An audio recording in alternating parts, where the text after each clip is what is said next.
Hi, I'm Neil deGrasse Tyson, your personal astrophysicist, and this is Innovators.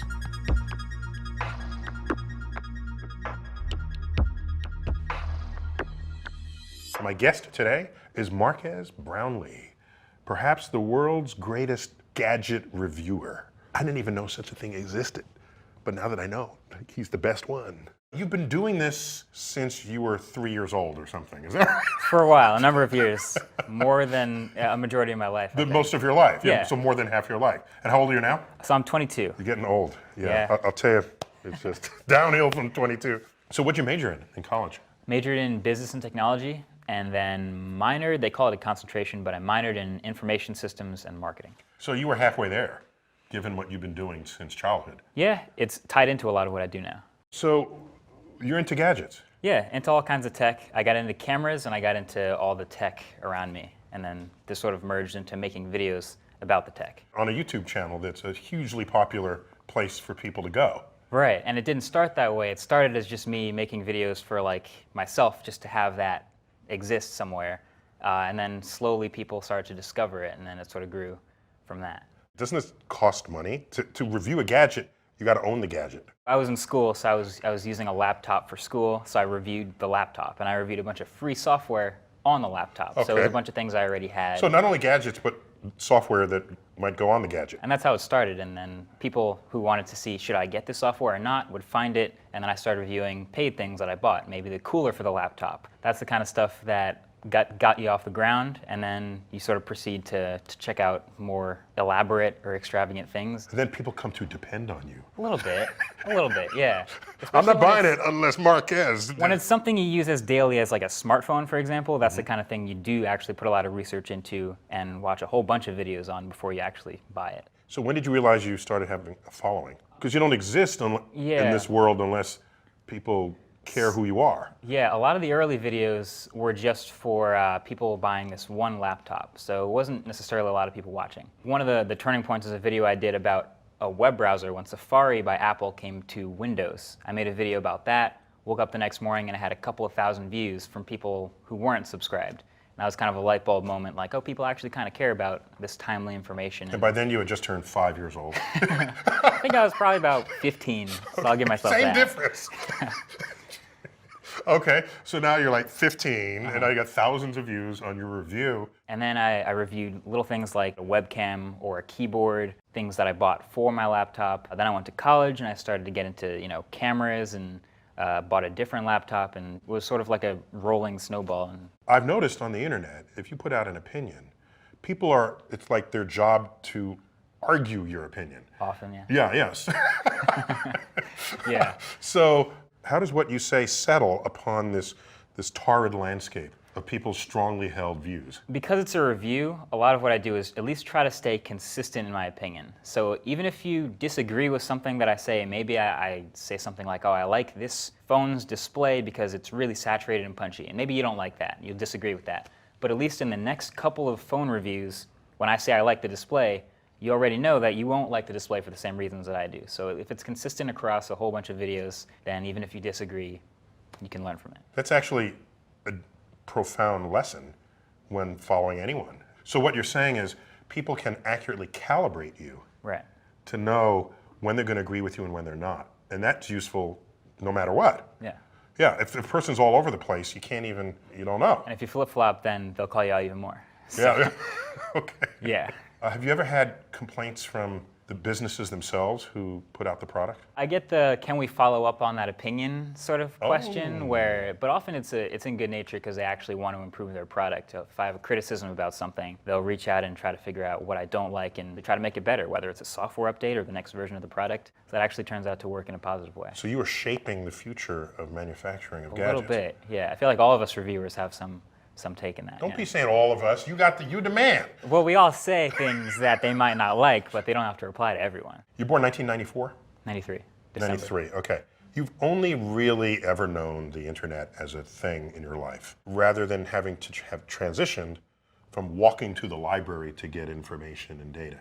The internet is part of our life and always has been in a way that other generations exist alongside the internet and may go over and use it once in a while. Everything we do now, whether it's communication or sharing anything with anyone, whether it's someone I know or just posting something for the world, all of it goes through the internet. The convenience stuff, like I said, where a normal going to work routine would have no internet involved in it in 1990. Today, it's relying upon Google Maps and my alarm clock on my phone and everything telling me when to wake up and when to leave and how to get there. So in that way, I do think we are completely tuned into the internet in a way that's not the same as any other generation.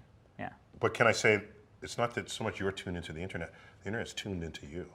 That also is true. Do you have an identity outside of how you are represented on the internet? It's almost like a pair of identities, where you have your social life, but you have your social media life as well. And sometimes they're different. You'd be surprised how different they are with a single person having an online life versus an offline life. How close are the two for you? For me, I'm the same person. We'll be the which is judge. easy. We'll be the judge of I that. mean, you can look it up. I'm out there. It's all the same. What about the eternity of the internet? The picture of you dancing on a table drunk at a party, Right. and now you're applying for a job. Yeah. So I'm Father Time here, and I'm your grandfather. Yeah. And I say, in my day, you didn't give anybody any information Right. at all. Now you are putting all this information that I previously held secret. You're saying, here it is. Yeah. Here's my age, where I'm born, what schools I went to, who my friend circles are. It's all on the internet. So that's not even private. Yeah. And you're making it not private. I think people want to be able to control what shows up or not. A picture that someone else uploads that has you in it, you don't really have control over that, but you still have control over everything that you post. That's the difference. So you can at least prune that. What would you say has changed most since you were 15? I'll give two things. One, displays have impressed me a lot, and The quality and resolution. the quality, the crispness. detail, the crispiness, all that stuff. And also more recently, cameras. Cameras in smartphones, cameras in laptops, the front-facing cameras, but especially in smartphones, have gotten a lot better. But the number one thing I'd say is the displays. How about handheld? What? Because for most of us, we're not thinking, gee, there's 20 things I wish they would invent and they haven't yet, because they're ahead of me at every step. Can you list some things that you know the rest of us can't live without and we don't know it yet? One of the things that I look forward to that I don't necessarily see up to snuff yet is battery life. On a mobile phone, we never really had like a week or 2 week long battery life. If you took your phone out of your pocket 5 years ago, it was dead by the end of the day. Often 2 days maybe, if you're lucky. Today, your high-end phones are still dead by the end of one day, charge it every night. If battery technology can get to a point where physics will let you go for a week or two. And of course, battery technology is the most antiquated thing in a phone. It's straight chemistry. It's straight chemistry from the 19th century. Yeah. So that's the thing. that's lagging way behind Exactly. other advances in the phone. For sure. And in fact, correct me if I'm wrong, most of why anything is lasting longer at all is not so much because we're making better batteries, but because the power consumption has been dropping. Efficiency is one of the most important factors to battery life in the display and the electronics inside and all that stuff. That's the reason the battery life is any good. So batteries. Yeah. All right, so what next? What do you think should be invented that hasn't yet? That's like the golden question. If I knew, I couldn't tell you. I wouldn't even know. Wait, so you don't know what it is you can't live without yet? My job is to look at what these really high-end innovators are coming out with and critique it. And it's going to be awesome, and it's going to be new, and it's going to be fantastic when it's efficient and available for everyone. But when it first comes out, us early adopters look at it and talk about the goods and the bads, and I feel like that moves it forward. Maybe these companies, Apple and Microsoft, maybe they've got a little branch called "What Does Marques Want?" That's like the group. yeah. Let's see if we can make him happy. In a lab behind like a red and black door. Yeah. It's a secret door. Yeah. They're trying to make you happy for what the next thing is. So we've crossed certain thresholds of device innovation. Yeah, Apple might use the term retina display to describe a display where the pixel density is so great that your eye cannot discern individual pixels. Pretty much every phone has a retina display at this point, where 5 years ago that was not the case. And even the photos you take with the cameras getting so detailed and such high resolution that, again, the type of images you can take out of a camera on your smartphone are often better than something you'd get from a dedicated camera like 7, 8 years ago.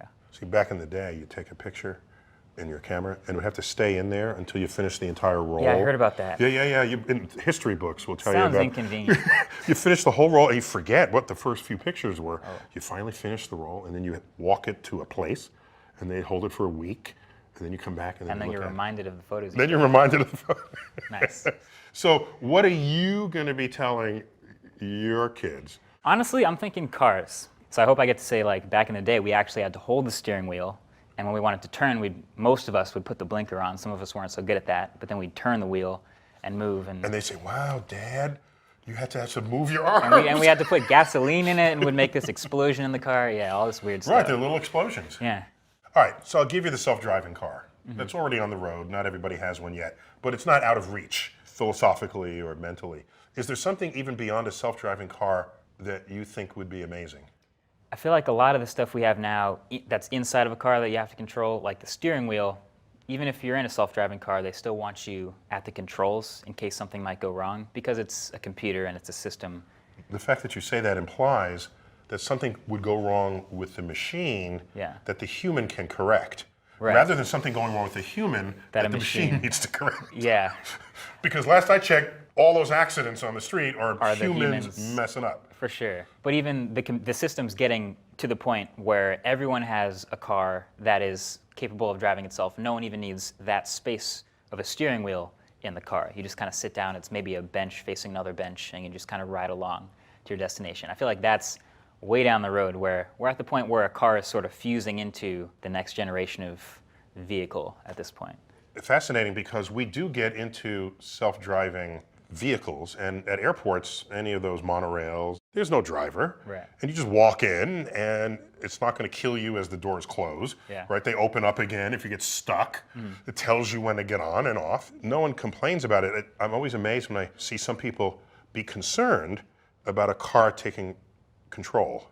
Yeah, just all the variables and all the human intervention possible. You don't see people like crossing the street in front of a monorail in an airport, but you do see, construction signs and weird lane changes and all sorts of other human variables. Because the car's not on a track. Right, yeah. So that's basically an unlimited configuration of which makes pathways. it sort of a mental block to allow a machine to just navigate that freely. So if cars do all the driving on the road, then in principle, you can up the speed limit. Yeah. Oh, absolutely. Right? Yeah. Because you're not at risk of reaction time. A car can way outperform a human mind. So I'm imagining you go 150, 200 miles an hour driving down the road. No problem. And they'll just weave seamlessly within each other in a way that would be scary if a human was trying to do it, but it'll just be totally normal. That's right, because if all the cars are going any high speed, Yeah. then it's a moving coordinate system. That's the other thing. All the cars are sort of talking to each other as points in the matrix, and they can all avoid each other because they already know if car all the way on the right lane with a bunch of stuff in between it knows it wants to go to the left, and car all the way on the left knows it wants to go to the right, and they can tell the cars around it, I'm trying to go to the right, I'm trying to go to the left. Human couldn't do that with another car on the other side of the road. No, you can honk. But I mean, you can try, but those machines can work with each other much more efficiently than never any human considered can. that. Yeah.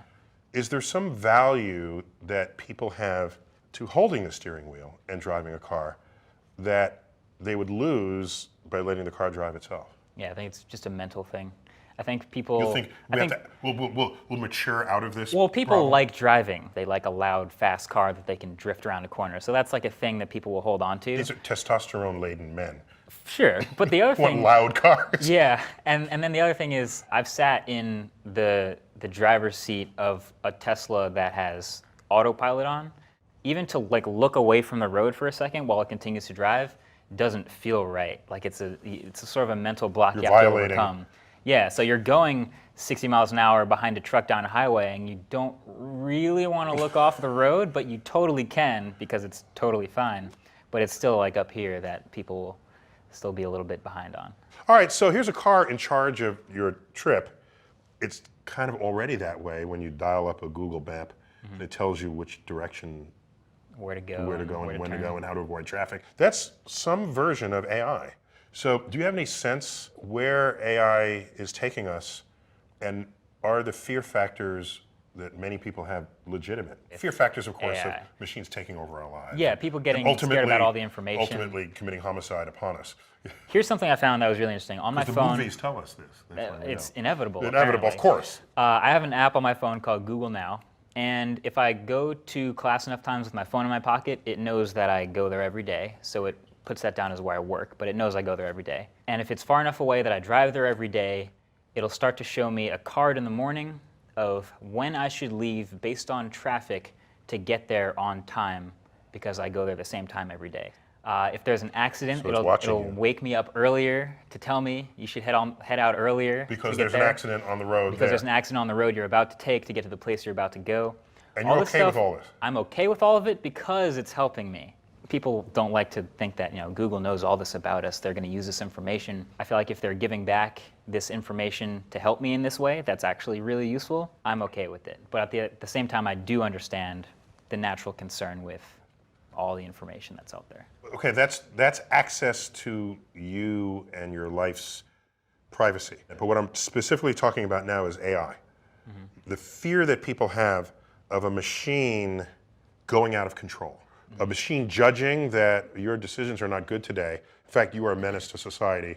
You've got to have some thoughts about it. I haven't seen anything close enough to that it has struck me as a concern, and maybe I haven't seen enough. But You said that so we've seen politely. I've seen the examples in fiction of this being a crazy, scary thought, and I get that. While it is definitely a future problem, I don't really think of it as an immediate issue. When you're the ripe old age of 32, how do you want to be living life? What technology do you want to be surrounding you? I hope car tech is on another level. I hope that's the most exciting part. And that's the right horizon for this to kick Yeah, in in the if next it's going to 10. do it. I hope the handheld devices we have are no longer handheld, and that's pretty ambitious for 10 years, I think. But the But where are they? communication. Are they- Well, someone would argue they're like in your arm or like on attached. You've seen wearable tech smartwatches that kind of shrink down and end up on your wrist or on your ear or around your neck or something like that. But how about the biology technology the interface? sort of interfusion? Yeah. It's Put a little USB thing right here. Yeah, right in your the neck and- they kind of did that in no one called it that, but they were USB ponytails in Avatar. Right? Remember that? Remember they take their hair and they plug sort of it like into the download. plant. Yeah, and they would communicate with one another. Yeah, that's the kind of thing I see though, is like a much more portable but complete version of your digital self to just exist and be able to move around. And Because you talk about getting them small, but of course, smartphones are getting larger. smartphones, if you look at a smartphone from 5 years ago and you put together the same exact functionality in a smartphone today, it will be smaller. But smartphones do so much more today, and they happen to have bigger screens, which makes the whole thing bigger. And I have a 5.5-inch screen in my pocket, which is unheard of 5 years ago. But they do so much more, and they're enabled by constant information downloading to it. I would love to have a slightly smaller version of the extremely complicated versions of smartphones we have today. But then what'll happen is the hardware will get better, and then they'll want to add stuff you haven't dreamt of yet Right. into a phone that's the same size, So it'll be the same size, but do way more. but do way more. I'm fine with that. You're okay with that? Yeah. Okay. What the hell is pi doing in the middle of your shirt? Pi, I get the times divide. But it's like an aesthetically pleasing, simple symbol. okay. How many decimal places do you know of pi? 3.1415926535. How many you get? 12? That was 12, Yeah, yeah. 12. I'm like 6 decimal places. I got it. 3.1415926. 8. 8. I got 8. There you go. That's it. I'm putting that on my resume now.